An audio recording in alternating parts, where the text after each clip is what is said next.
Hello, my name is Jaclyn Schwieterman, and I am a part of the Athletic Training and Sports Medicine Department at Marietta College. I'm here with you to read a bedtime story, and along with me is my friend Raggedy Ann. I'll be putting her here to read the story with us.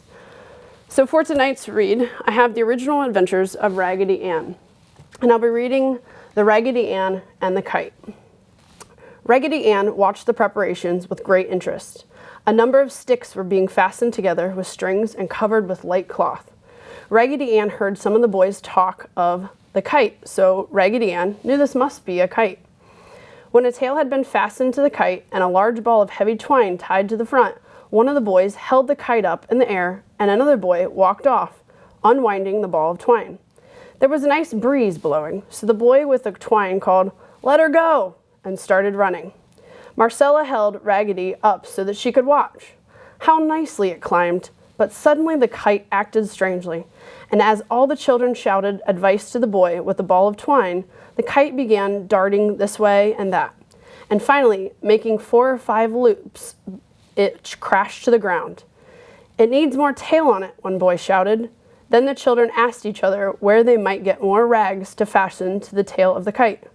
"Let's tie Raggedy Ann to the tail," suggested Marcella. "I know she would enjoy a trip way up in the sky." The boys all shouted with delight at this new suggestion. So Raggedy Ann was tied to the tail of the kite. This time, the kite rose straight in the air and remained steady. The ball of twine unwound until the kite and Raggedy Ann are way, way up and far away. How Raggedy Ann enjoyed being up there. She could see for miles and miles, and how tiny the children looked. Suddenly, a great puff of wind came and carried Raggedy Ann streaming way out behind the kite. She could hear the wind singing on the twine as the strain increased. Suddenly, Raggedy Ann felt something rip. It was the rag to which she was tied.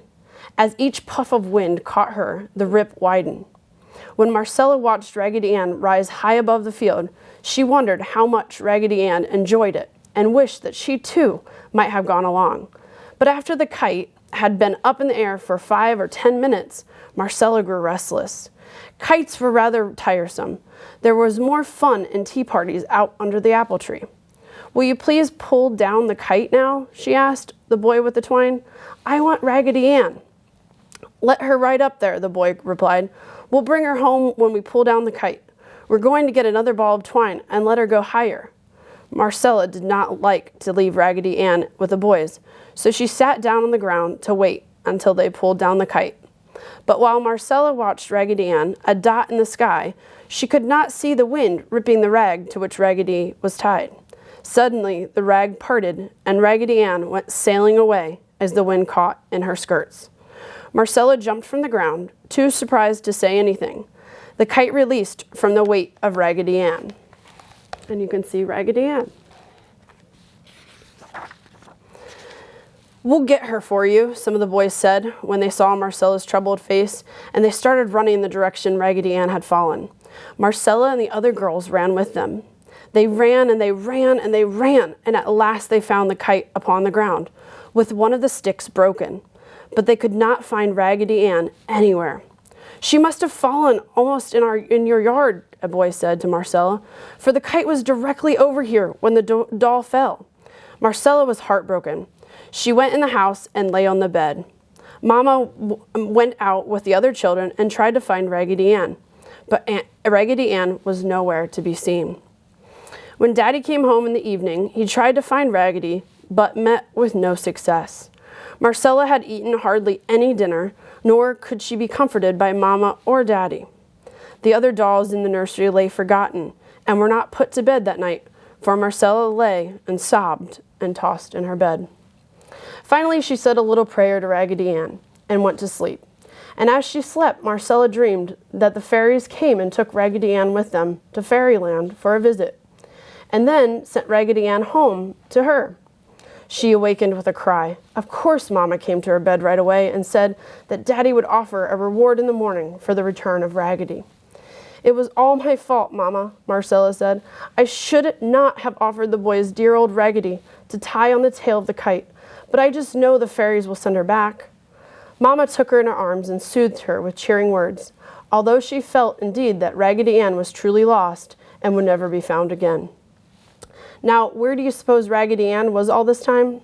When Raggedy Ann dropped from the kite, the wind caught in her skirt and carried her along until she fell in the fork of the large elm tree directly over Marcella's house. When Raggedy Ann fell with a thud, face up in the fork of the tree, 2 robins, who had a nest nearby, flew away chattering. Presently, the robins returned and quarreled at Raggedy Ann for lying so close to their nest. But Raggedy Ann only smiled at them and did not move. When the robins quieted down and quit their quarreling, one of them hopped up closer to Raggedy Ann in order to investigate. It was Mama Robin. She called to Daddy Robin and told him to come. "See the nice yarn? We could use it to line the nest," she said. So the robins hopped close to Raggedy Ann and asked if they might have some of their yarn to line their nest. Raggedy Ann smiled at them. So the 2 birds pulled and tugged at Raggedy Ann's yarn hair until they had enough to line their nest soft and nice. Evening came and the robins sang their goodnight songs, and Raggedy Ann watched the stars come out twinkling and disappear in the morning light. In the morning, the robins again pulled yarn from Raggedy Ann's head and loosened her so she could peep over the side of the limb. And when the sun came up, Raggedy Ann saw she was in the tree in her own yard. Now, before she could eat any breakfast, Marcella started out to find Raggedy Ann. And it was Marcella herself who found her. And this is how she did it. Mama Robin had seen Marcella with Raggedy Ann out in the yard many times, so she began calling, "Cheery, cheery," and Daddy Robin started calling, "Cheery, cheery, cheer up, cheerily, cheerily, cheery, cheery," and Marcella, looking up into the tree above the house to see the robins, discovered Raggedy Ann peeping over the limb at her. And you can see Raggedy here peeping over the limb.